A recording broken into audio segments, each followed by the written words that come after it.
Good morning students. आज हम prepare करने जा रहे हैं रीवैल्यूएशन अकाउंट, ठीक है ना। तो रीवैल्यूएशन अकाउंट क्यों बनाया जाता है, तो हमें जैसा कि नाम से ही समझ में आ रहा है रीवैल्यूएशन, ठीक है ना। तो रीवैल्यूएशन मतलब कि पुनः मूल्यांकन। किस चीज़ का पुनः मूल्यांकन? असेट्स का और लायबिलिटीज़ का, ठीक है ना। तो ये क्यों प्रिपेयर किया जाता है और कब प्रिपेयर किया जाता है? जब भी कोई न्यू पार्टनर एडमिट होता है तो रीवैल्यूएशन अकाउंट बनाया जाता है। जब भी कोई पार्टनर की रिटायर्ड होता है या डेथ होती है तो रीवैल्यूएशन अकाउंट प्रिपेयर किया जाता है, ठीक है ना। अब देखिए कि रीवैल्यूएशन अकाउंट को प्रिपेयर क्यों किया जाता है। क्योंकि जो बिजनेस है वो 1 जनवरी को स्टार्ट होता है और कोई न्यू पार्टनर को आपने मई में एडमिट किया है, ठीक है ना। जब वो न्यू पार्टनर एडमिट हो गया उसके बाद में आपकी फर्म की जो एसेट थी उसकी वैल्यू हो सकता है कि 30,000 थी तो 35,000 हो गई, ठीक है। लायबिलिटीज़ थी 18,000 की थी 12,000 हो गई। तो जो 4-5 महीने ये जो एसेट्स इंक्रीज डिक्रीज हुई, ठीक है ना, वो किसकी थी? ओल्ड पार्टनर्स की, ठीक है। तो ओल्ड पार्टनर्स की एसेट्स में जो कमी आ रही है या जो ओल्ड पार्टनर्स की एसेट्स में वृद्धि हो रही है, तो इंक्रीज और डिक्रीज हो रही हैं एसेट्स और लायबिलिटी, तो उनको वो किसकी है? ओल्ड पार्टनर्स की है। तो उसको रीवैल्यूट करने के लिए रीवैल्यूएशन अकाउंट प्रिपेयर किया जाता है। तो रीवैल्यूएशन अकाउंट जब कोई पार्टनर एडमिट होता है या कोई पार्टनर जाता है तो ओल्ड पार्टनर्स की एसेट्स को रीवैल्यूट करने के लिए रीवैल्यूएशन अकाउंट प्रिपेयर किया जाता है, ठीक है ना। अब रीवैल्यूएशन अकाउंट जो होता है अकाउंट, उसका फॉर्मेट क्या होता है? तो रीवैल्यूएशन अकाउंट में रीवैल्यूएशन अकाउंट उसकी हेडिंग डाली जाती है, फिर होता है पर्टिकुलर अमाउंट। इसमें डेट का फॉर्मेट नहीं होता है क्योंकि जब डेट में कुछ चेंज होता रहता है तब हम डेट का फॉर्मेट बनाते हैं। जब कोई ईयर के लिए हम फिक्स ईयर के लिए कोई अकाउंट प्रिपेयर करते हैं तो उसमें फिर हम डेट नहीं डालते हैं, ठीक है ना। जैसे हमारे ट्रेडिंग अकाउंट में भी डेट का फॉर्मेट नहीं होता है। तो बात समझ में आ गई कि डेट का कोई कॉलम नहीं होता है। अब देखिए पर्टिकुलर अमाउंट। अब टू साइड हम क्या लिखते हैं? तो टू साइड लिखते हैं टू इंक्रीज इन असेट्स। जब क्या होता है कि हमारी बुक वैल्यू, मान लीजिए कोई भी स्टॉक है उसकी बुक वैल्यू हमारे पास है 30,000, अब उसकी वैल्यू 35,000 हो गई करंट में, ठीक है ना, बढ़कर 35,000 हो गई। तो जब हमने एडजस्टमेंट में देखा कि 30,000 थी और उसकी बुक वैल्यू बढ़कर 35,000 हो गई तो हमें दिख रहा है इंक्रीज इन असेट्स की वैल्यू क्या हो गई? बढ़ गई। तो हम उसे टू साइड लिखेंगे टू इंक्रीज इन असेट्स। अगर असेट्स की वैल्यू कम हो गई 30,000 से 28,000 हो गई तो बाय डिक्रीज इन असेट्स, तो हम उसको कहाँ लिखेंगे? बाय डिक्रीज इन असेट्स, ठीक है। अब उसके बाद में कोई लायबिलिटी है, फॉर एग्जांपल क्रेडिटर्स हैं आपके, पहले क्रेडिटर्स आपके 10,000 के थे, अब वो 12,000 के हो गए। तो increase in liability, to side लिखेंगे इंक्रीज इन लायबिलिटी और by side decrease in liability. तो बात समझ में आ रही है कि टू साइड लिखते हैं डिक्रीज इन असेट्स और इंक्रीज इन लायबिलिटी, और by side increase in assets और डिक्रीज इन लायबिलिटी। क्लियर है? अब उसके बाद में और इसमें क्या ऐड करते हैं? तो इसमें एक और चीज ऐड करते हैं, वो होता है टू अनरिकॉर्डेड लायबिलिटीज। कोई भी ऐसी लायबिलिटी जिसका कहीं पे भी रिकॉर्ड नहीं है उसको टू साइड लिखते हैं टू अनरिकॉर्डेड लायबिलिटी, और कोई ऐसी एसेट जिसका कहीं पे भी रिकॉर्ड नहीं है उसको लिखते हैं बाय अनरिकॉर्डेड असेट्स में।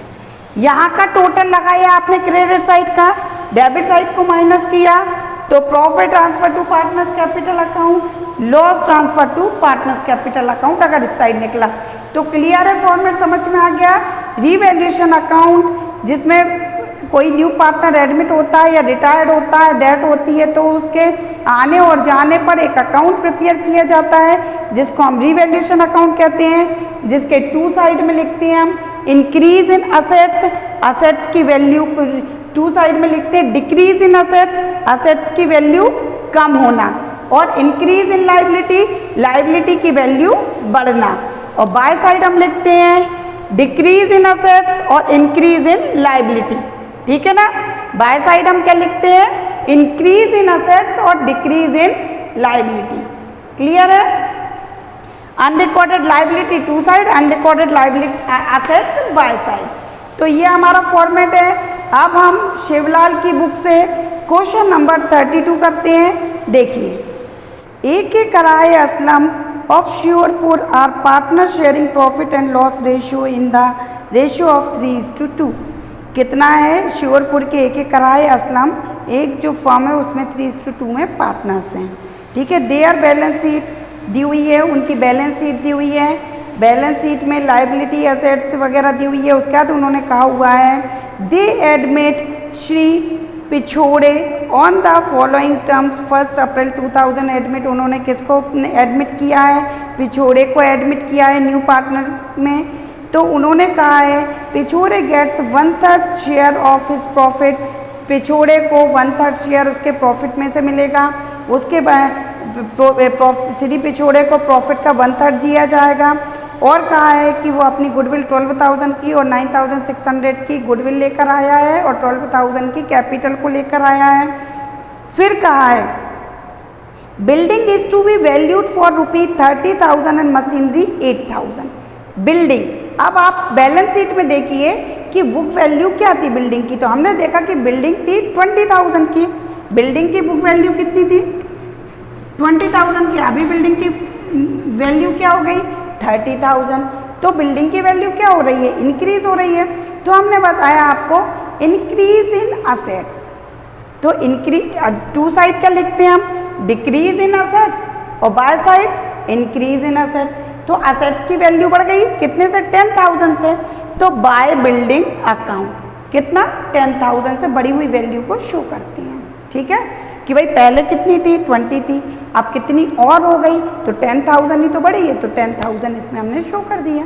ठीक है, फिर था आपका मशीनरी की वैल्यू 8,000 हो गई। अब मशीनरी देखिए पहले थी 9,000 की, अभी हो गई 8,000। ठीक है ना, तो मशीन की वैल्यू अभी कितने से कम हो गई? 1,000 से। तो क्या लिखेंगे हम? डिक्रीज इन असेट्स कहाँ पर लिखते हैं? तो ये लिखा हमने टू मशीनरी और अमाउंट कितना? 1,000 रुपीज़ का फिल कर दिया। नेक्स्ट क्या है? नेक्स्ट है BDR is reduce by 2,000 rupees. तो क्या होता है कि हम एक जो डेटर्स होते हैं ना हमारे, तो हमें पूरे डेटर्स से पैसा मिलने की उम्मीद नहीं होती है। हमें ये पता होता है कि कुछ पैसा हमारा डूब जाएगा, तो हम उसके लिए पहले से प्रोविज़न करके चलते हैं कि भाई इतना पैसा हमें ना मिले, हो सकता है। तो देखिए हमारे क्या हमने प्रोविज़न करा था, ऊपर बैलेंस शीट में देखिए कि हमारे टोटल डेटर्स 45,000 के थे, उसमें से हम ये एज्यूम कर रहे थे कि 8,000 का प्रोविज़न कर रहे थे कि हमें इतने के डेटर से पैसा नहीं मिलेगा। बट अभी क्या हो रहा है कि अभी हो रहा है कि BDR के लिए जो प्रोविज़न हमने 8,000 का किया था, अब वो 6,000 का कर दीजिए, 2,000 से कम कर दीजिए। तो डिक्रीज इन लाइबिलिटी कौन सी साइड आती है? डिक्रीज इन लाइबिलिटी आती है आपकी बाय साइड। ठीक है, तो by provision for bad debts कितने रुपए से कम कर दिया? 2,000 से। तो हमने 2,000 रुपीज़ को लिख दिया। फिर नेक्स्ट है हमारा इन्वेस्टमेंट वर वैल्यूड है 6,500, कराए टुक ओवर द इन्वेस्टमेंट। जो इन्वेस्टमेंट है ऊपर देखिए कितने की थी आपकी इन्वेस्टमेंट? 8,500 की। और अभी इन्वेस्टमेंट की वैल्यू क्या बता रहे हैं? इन्वेस्टमेंट कह रहे हैं 6,500 की हो गई। तो हमें दिख रहा है कि इन्वेस्टमेंट भी कम हो गया। तो डिक्रीज इन असेट से कहाँ पर लिखते हैं हम? To side. तो टू इन्वेस्टमेंट कितने से कम हो गई? 2,000 से। ठीक है, अब हमने क्या करा? अब एडजस्टमेंट कुछ और है क्या? नहीं है, केवल क्या कह रहा है? Prepare revaluation account, partners capital account. Above statement. ठीक है, तो अब हमने क्या किया कि देखा हमने कि इस साइड का टोटल 12,000 हो रहा है, इस साइड का टोटल 3,000 हो रहा है, तो 12 में से 3 को माइनस किया तो 9,000 हमारा प्रॉफिट निकला। इस 9,000 को वो लोग किस रेशियो में पार्टनर्स हैं, तो वो रेशियो है उनका पार्टनर्स का 3:2। तो हम 9,000 को 3:2 रेशियो में डिवाइड कर देंगे। कितना हो गया, एक को 54, दूसरे को कितना मिल गया 3,600 का। ओके, क्लियर है। तो रिवैल्यूएशन अकाउंट में हमें वही करना पड़ता है कि अगर एसेट्स की वैल्यू कम हो जाए तो टू साइड लिखते हैं, एसेट्स की वैल्यू बढ़ जाए तो बाई साइड लिखते हैं। जब एसेट्स की वैल्यू कम होगी तो लाइबिलिटीज़ की वैल्यू बढ़ाएगी तो उसको टू साइड लिखते हैं, लाइबिलिटी की वैल्यू कम होगी तो उसको बाय साइड लिखते हैं। जो आंसर अगर टू साइड आ रहा है तो प्रॉफिट हो गया, बाय साइड आ रहा है तो लॉस हो रहा है। Transfer to partners capital account. Okay, bye.